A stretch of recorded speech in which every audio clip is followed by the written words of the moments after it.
nanti. Kalau sudah apa? Kalau sudah kalian tidak lagi murojaah Al-Quran. Ustadz, emang kapan terakhir murojaah Al-Qurannya? Nanti kita bahas, ya. Jadi taruh Al-Qurannya, taruh HP-nya, ambil Al-Qurannya. Kenapa? Puasa dan Al-Quran kelak akan menjadi syafaat untuk orang yang melakukannya. Kalau puasa dia berpuasa, kalau baca Al-Quran dia bacaan Al-Qurannya yang nanti akan menjadi syafaat di akhir nanti.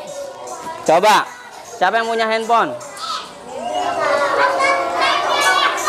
Oke, cukup, turunkan. Siapa yang pernah nanya? Siapa yang pernah bertanya kepada orang yang sudah meninggal, Pak, Bu, kalau udah meninggal, ini handphone terpakai nggak? Manfaat nggak buat ketika ibu sudah meninggal? Ada yang pernah nanya? Nggak ada yang pernah nanya. Tapi minimal, kalau orang sudah meninggal dunia, mohon maaf, kalau kalian punya saudara atau kerabat di rumah, udah meninggal dunia, kasih handphone. Kira-kira manfaat nggak buat dia? Nggak manfaat. Nerima telepon bisa nggak? Pak, ada telepon, Pak. Angkat, Pak. Udah meninggal. Bisa angkat nggak? Nggak bisa angkat. Begitulah fungsi handphone. Nggak terpakai jika dia sudah meninggal dunia. Antum mau pakai yang mana? Antum mau ditolong sama yang mana? Mau dengan Al-Quran atau dengan handphone? Coba yang Al-Quran angkat tangan. Mana? Yang mau nanti kalau sudah meninggal ditolong sama Al-Quran, angkat tangannya. Tangan kanan yang tinggi. Oke, barakallah. Oke, cukup. Turun. Oke, cukup. Udah, cukup. Kan cukup udah. Pintar. Ya. Jadi seperti itu, ya. Jadi penolong Al-Quran, syafaat Al-Quran yang akan didapatkan oleh kita semua. Ya, selanjutnya, bagaimana Al-Quran di hati kita? Orang yang membaca Al-Quran seakan sedang mendapatkan kehormatan, bermunajat dengan Allah, sekaligus seperti seorang prajurit yang menerima perintah dari atasan. Antum baca Al-Quran itu sedang berbicara dengan siapa? Al-Quran itu firman siapa? Al-Quran firman Allah. Firman itu apa sih? Perkataan Allah. Kalau hadis perkataan siapa hadis? Perkataan Nabi. Kalau Al-Quran, Mikail, Ibrahim. Al-Quran perkataan siapa? Ibrahim. Saya nanya ke Ibrahim. Perkataan Allah. Jadi kalau Allah berbicara, kita membaca, berarti sedang kita berdialog dengan Allah. Karena yang kita baca adalah bacaan atau ucapan Allah. Masya Allah. Sesungguhnya orang-orang yang diberi pengetahuan sebelumnya, apabila Al-Quran dibacakan kepada mereka mengukur atas muka mereka, ya, menyungkur artinya menunduk sambil bersujud, dan mereka berkata, Maha suci Allah, Maha suci Tuhan kami, sesungguhnya janji Tuhan kami pasti dipenuhi. Ya, baik anak-anakku, Al-Quran adalah cahaya di kegelapan. Siapa yang pernah di rumahnya mati lampu 24 jam? Pada malam hari gelap atau tidak? Itu masih di dunia. Bagaimana kalau di kuburan? Di dalam kubur gelap atau terang? Hah? Siapa yang pernah nyoba? Ustaz, saya pernah nyoba masuk dalam kuburan, ternyata terang. Ada? Angkat tangan. Siapa? Pernah nyoba masuk kuburan? Hah? Ya, Hani pernah nyoba?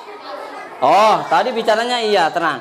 Jadi kalau di kuburan, masuk dalam kuburan itu gelap gulita. Kok bisa terang, Ustadz? Iya, bagaimana caranya? Ini dengan Al-Quran. Penerang dalam kegelapan. Orang yang nggak tahu jalan dengan Al-Quran bisa menjadi penunjuk jalan. Karena Al-Quran adalah sebagai pedoman. Tepuk diam.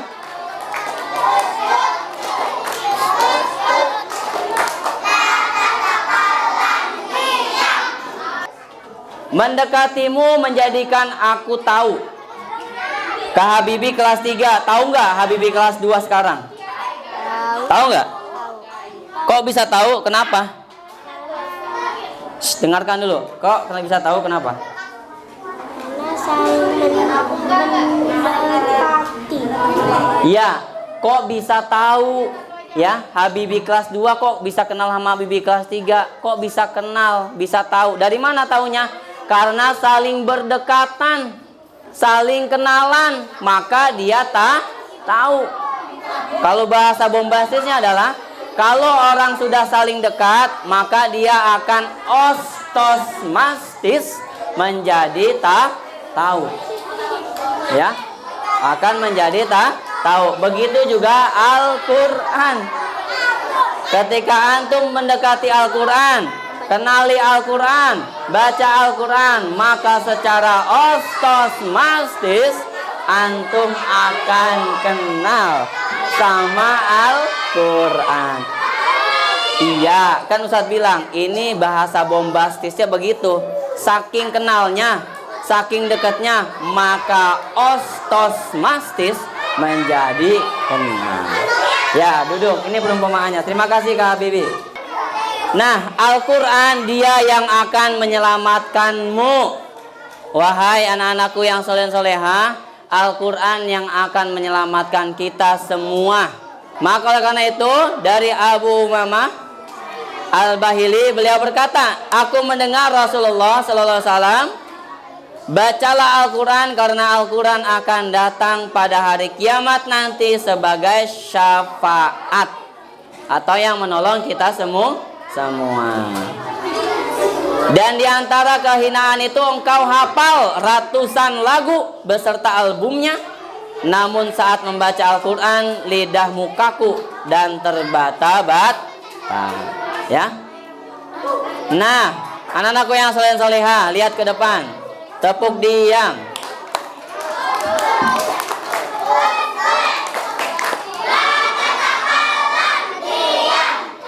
Oke.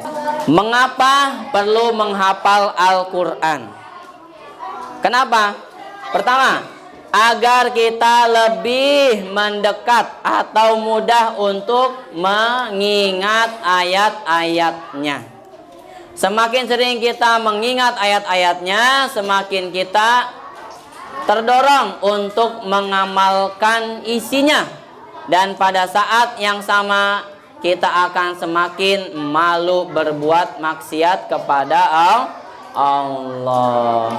Paham dong? Paham dong? Nah, jagalah hafal Al-Quranmu, anak-anakku yang soleh-solehah. Sana Kak, mau jangan. Siapa yang menjaga hafalan Qurannya akan dijaga oleh Ar-Rahman. Siapa Ar-Rahman?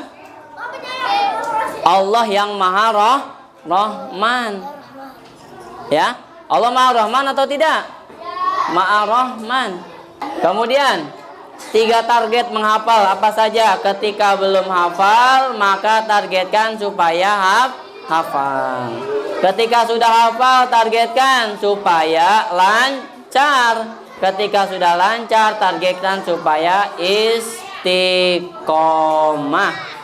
Ya, kalau udah lancar, upayakan istiqomah. Nah, pahami apa yang dihafal. Nah, ini dia. Antum sudah menghafal Al-Quran. Kira-kira paham gak isinya? Nah, ketika sudah menghafal Al-Quran, kita pahami isinya. Apa itu isinya? Nah, berusaha untuk memahami lebih dalam apa yang sudah kita hafalkan. Karena semakin paham, maka semakin kita tidak mau melupakannya. Kalau udah paham, udah hafal, kita sulit untuk melupakannya. Nah, jadilah penghafal yang sesungguhnya. Penghafal Al-Quran yang sesungguhnya adalah yang tetap berusaha murojaah meskipun hafalannya tak kunjung lancar. Ada yang begini, Ustadz aku udah menghafalin 200 kali kok nggak lancar-lancar. Ada? Ustadz aku udah hafalin 27 kali nggak hafal-hafal, nggak lancar-lancar. Ada? Tetap semangat, karena itu sesungguhnya adalah orang-orang yang penghafal Quran. Selanjutnya, sampai kapan murojaahnya solihah? Sampai maut memisahkan kita. Nah, ingatlah di akhirat nanti murojaah itu luar biasa nikmatnya. Sebab tiap ayatnya adalah 1 derajat surga buat kalian. Amin ya robbal alamin. Murojaah itu tanda syukur. Murojaahlah itu tanda syukur kita seseorang penghafal Quran. Jika bagi Anda atau kita semua hafal Quran adalah nikmat yang besar, maka jangan berhenti murojaah. Yang terakhir, 7 keutamaan membaca Al-Quran. Yang pertama, dilipat gandakan pahalanya. Yang kedua, diangkat derajatnya. Yang ketiga, mendapatkan ketenangan di hatinya, mendapatkan pertolongan dari Allah ya di hari kiamat nanti. Kemudian mendapatkan syafaat di hari kiamat, rumahnya dihadiri malaikat. Yang terakhir, ditempatkan bersama malaikat ma'as safaratil kiramil bararah, seperti yang antum sudah ketahui. Paham tuh? Nah, terakhir Ustadz akan sampaikan kepada kalian berikut ini. Coba. Oke. Coba perhatikan dulu, siapa yang kemarin sudah murojaah? Alhamdulillah. Siapa yang sampai tadi pagi murojaah? Alhamdulillah. Yuk kita simak berikut ini testimoni dari teman kita yang di belahan daerah sana. Oke, perhatikan ke depan. Ya.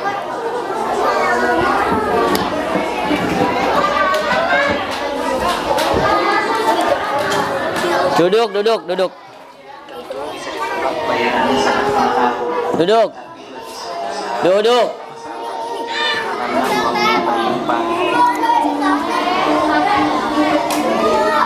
Si ayah berpikir kalau anaknya harus mendapat bekal yang baik di semua jenjang agar anaknya kelak menjadi orang yang sukses mengikuti jejaknya. Gitu. Ya. Duduk. Suatu hari istrinya memberitahu bahwa Sabtu depan si ayah diundang menghadiri acara pacar dari sekolah Umar. Waduh, saya sangat malu kalau jadi datang. Begitu ucap saya pada istrinya. Bagi dia acara seperti ini sangat tidak penting dibanding urusan bisnis besarnya. Tapi kali ini istrinya Duduk aja, duduk. Lagi duduknya tadi.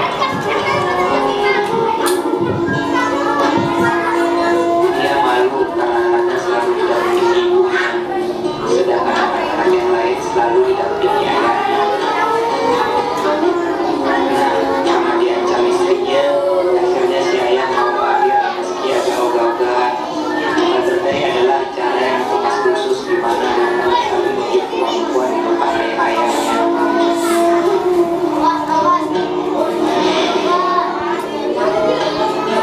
Karena ayah si Umar ogah-ogahan, maka dia memilih duduk paling belakang, sementara para ayah yang lain berebut duduk paling depan agar bisa menyemangati anak-anaknya yang berkumpul di panggung. Suatu persatu anak mulai menunjukkan bakat dan kebolehannya masing-masing. Ada yang menyanyi, menari, membaca puisi, dan pantomim. Ada pula yang memeriksa lukisannya dan lain-lain, semua mendapat A+ dari ayah mereka. Tibalah giliran si Umar dipanggil gurunya untuk menampilkan kebolehannya.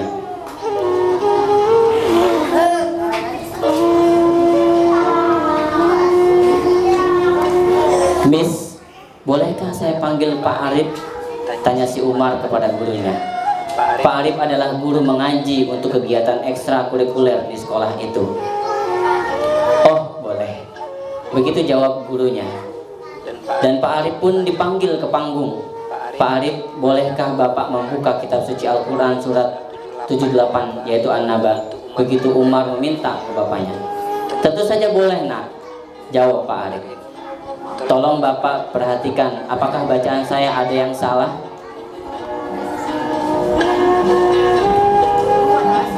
Lalu si Umar mulai melantunkan surat An-Naba tanpa membaca mushafnya atau hafalan, dengan lantunan irama yang persis seperti bacaan Imam Sudais, imam besar Masjidil Haram.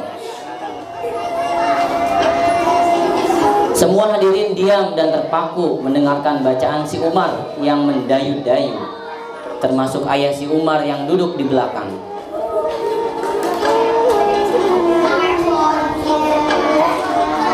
Stop, kamu telah selesai membaca ayat 1-5 dengan sempurna.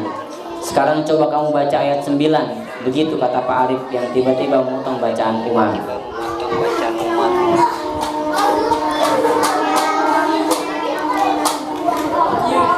Lalu Umar pun membaca ayat 9. Stop, sekarang coba baca ayat 21. Lalu ayat 33. Setelah usai Umar membacanya, lalu kata Pak Arif, sekarang kamu baca ayat 40, ayat terakhir. Si Umar pun membaca ayat ke-40 tersebut sampai selesai. Subhanallah, kamu hafal surat An-Naba dengan sempurna, nak. Begitu teriak Pak Arif sambil menghancurkan air matanya. Para hadirin yang muslim pun tak kuasa menahan air matanya. Lalu Pak Arif bertanya kepada Umar, kenapa kamu milih menghafal Al-Quran dan membacakannya di acara ini, nak? Sementara teman-temanmu unjuk kebolehan lain. Begitu tanya Pak Arif penasaran.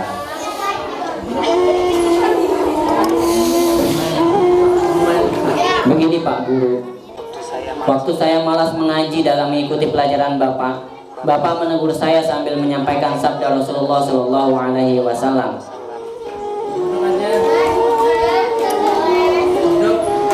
Siapa yang membaca Al-Quran, mempelajarinya dan mengamalkannya, maka dia dipakaikan mahkota dari cahaya pada hari kiamat.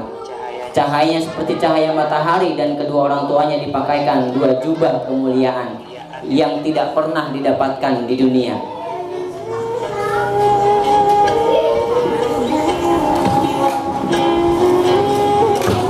Keduanya bertanya, mengapa kami dipakaikan jubah ini? Dijawab, karena kalian berdua memerintahkan anak kalian untuk mempelajari Al-Quran. Hadis riwayat Al-Hakim. Pak Guru, saya ingin mempersembahkan jubah kemuliaan kepada ibu dan ayah saya di hadapan Allah di akhirat kelak, sebagai seorang anak yang berbakti kepada kedua orang tuanya.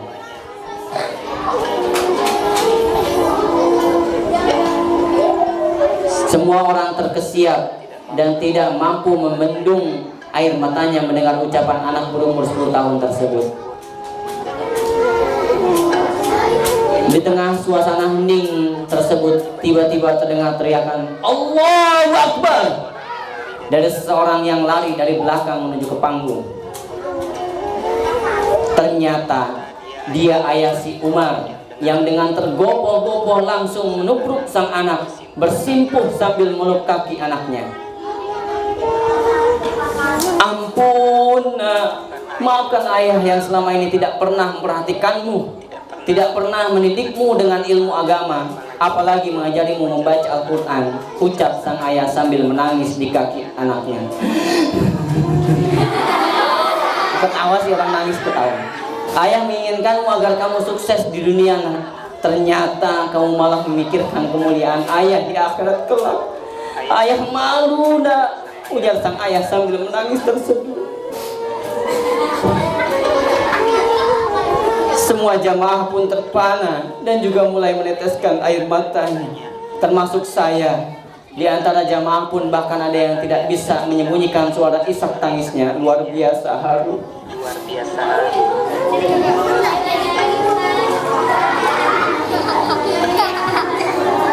Entah apa yang ada di benak jamaah yang menangis itu.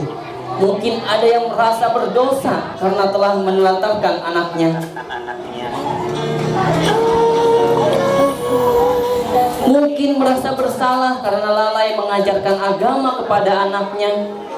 Mungkin menyesal karena tidak mengajari anaknya membaca Al-Quran.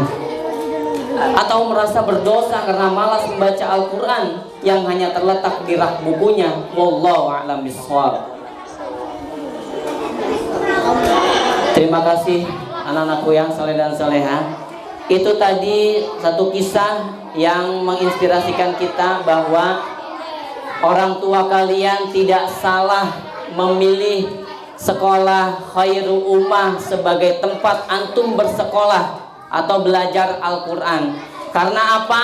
Karena antum nanti insya Allah menjadi penolong orang tua kalian, yang memberikan jubah kehormatan kepada orang tua kalian, yang dimana jubah ini tidak pernah orang tua kalian dapatkan. Semahal apapun jubah yang ada di dunia kalah dengan jubah yang nanti akan diberikan oleh kalian kepada orang tua kalian di akhirat nanti. Amin amin ya rabbal alamin. Ustaz cukupkan sampai di sini. Kalau kalian ada yang nangis tadi, itu bukan karena Ustadz ya, itu karena antum meresapi apa ceritanya atau kisahnya. Jujur Ustadz baca barusan tadi, kalau ada yang lihat di depan mungkin karena sebentar bacanya. Kalau bacanya sampai selesai dari awal menghayati pasti nangis. Ya karena antum menghayati. Siapa yang menghayati di sini? Mendengarkan baik-baik. Pasti sedih. Ini sih kisah seorang anak yang tidak diperhatikan. Di sini ada yang diperhatikan sama orang tuanya? Semua antum diperhatikan sama orang tua antum? Diperhatikan? Dikasih makan? Dikasih uang jajan? Di rumah ya, bukan di sekolah. Itu berarti orang tua kalian perhatian sama antum semua. Baik, itu yang bisa saya sampaikan. Intinya apa anak-anakku? Bahwa Al-Quran ini adalah menjadi bacaan antum semua. Ya, terima kasih banyak anak-anakku yang sudah soleha. Intinya apa yang saya sampaikan ini kembali lagi kepada Al-Bi'ah KU. Yang pertama yaitu Al-Quran, bacaan dan amalanku. Coba sama-sama, 1, 2, 3. Al-Quran, belum kompak. Al-Quran. Sekali lagi, Al-Quran. Semoga itu menjadi tertanam dalam diri antum masing-masing dan menjadi bekal hidup kita di dunia sampai ke akhir.